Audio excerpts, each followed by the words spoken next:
Hello બાળકો, તો ફરી એકવાર તમારું સ્વાગત છે આપણી યુટ્યુબ ચેનલમાં. તો આજે આપણે શીખીશું જળચર પ્રાણીઓ વિશે, એટલે કે સી એનિમલ્સ. તો ચાલો શરૂ કરીએ. જળચર પ્રાણીઓ. આ છે માછલી, તેને ઇંગ્લિશમાં કહેવાય ફિશ. ફિશ એટલે FISH. ફિશ એટલે માછલી. આ છે ડોલ્ફિન, તેને ઇંગ્લિશમાં કહેવાય ડોલ્ફિન. ડોલ્ફિન એટલે DOLPHIN. ડોલ્ફિન એટલે ડોલ્ફિન. આ છે સીલ, તેને ઇંગ્લિશમાં કહેવાય સીલ. સીલ એટલે SEAL. સીલ એટલે સીલ. આ છે કાચબો, તેને ઇંગ્લિશમાં કહેવાય ટર્ટલ. ટર્ટલ એટલે TURTLE. ટર્ટલ એટલે કાચબો. આ છે ઝીંગા, તેને ઇંગ્લિશમાં કહેવાય શ્રીમ્પ. શ્રીમ્પ એટલે SHRIMP. શ્રીમ્પ એટલે ઝીંગા. આ છે કરચલો, તેને ઇંગ્લિશમાં કહેવાય ક્રેબ. ક્રેબ એટલે CRAB.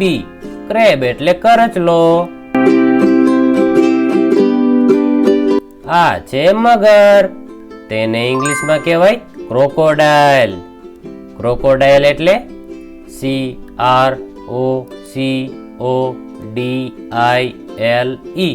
ક્રોકોડાઇલ એટલે મગર. આ છે દેડકો, તેને ઇંગ્લિશમાં કહેવાય ફ્રોગ. ફ્રોગ એટલે FROG. ફ્રોગ એટલે દેડકો. આ છે ઓક્ટોપસ, તેને ઇંગ્લિશમાં કહેવાય ઓક્ટોપસ.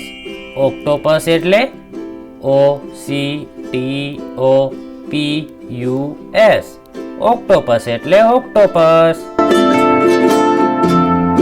આ છે વેલ, તેને ઇંગ્લિશમાં કહેવાય વેલ. વેલ એટલે WHALE. વેલ એટલે વેલ. આ છે જેલીફિશ, તેને ઇંગ્લિશમાં કહેવાય જેલીફિશ. જેલીફિશ એટલે JELLYFISH.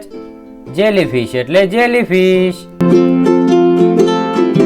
આ છે દરિયાઈ ઘોડો, તેને ઇંગ્લિશમાં કહેવાય સી હોર્સ. સી હોર્સ એટલે SEAHORSE. સી હોર્સ એટલે દરિયાઈ ઘોડો. આ છે શાર્ક, તેને ઇંગ્લિશમાં કહેવાય શાર્ક. શાર્ક એટલે SHARK. શાર્ક એટલે શાર્ક. આ છે સ્ટારફિશ, તેને ઇંગ્લિશમાં કહેવાય સ્ટારફિશ. સ્ટારફિશ એટલે STARFISH. સ્ટારફિશ એટલે સ્ટારફિશ. આ છે વોલરસ, તેને ઇંગ્લિશમાં કહેવાય વોલરસ. વોલરસ એટલે WALRUS. વોલરસ એટલે વોલરસ. આ છે દરિયાઈ સાપ, તેને ઇંગ્લિશમાં કહેવાય સી સ્નેક. સી સ્નેક એટલે SEASNAKE. સી સ્નેક એટલે દરિયાઈ સાપ. આ છે હિપ્પોપોટેમસ, તેને ઇંગ્લિશમાં કહેવાય હિપ્પોપોટેમસ. હિપ્પોપોટેમસ એટલે HIPPOPOTAMUS. હિપ્પોપોટેમસ એટલે હિપ્પોપોટેમસ. આ છે છીપ, તેને ઇંગ્લિશમાં કહેવાય ઓયસ્ટર. ઓયસ્ટર એટલે OYSTER. ઓયસ્ટર એટલે છીપ. આ છે પેંગ્વિન. તેને ઇંગ્લિશમાં કહેવાય પેંગ્વિન. પેંગ્વિન એટલે PENGUIN. પેંગ્વિન એટલે પેંગ્વિન. આ છે બામ માછલી. તેને ઇંગ્લિશમાં કહેવાય ઈલફિશ. ઈલફિશ એટલે EELFISH. ઈલફિશ એટલે બામ માછલી. આ છે ગોકળગાય. તેને ઇંગ્લિશમાં કહેવાય સ્નેલ. સ્નેલ એટલે SNAIL. સ્નેલ એટલે ગોકળગાય. આ છે બતક. તેને ઇંગ્લિશમાં કહેવાય ડક. ડક એટલે DUCK. ડક એટલે બતક. આ છે હંસ. તેને ઇંગ્લિશમાં કહેવાય સ્વાન.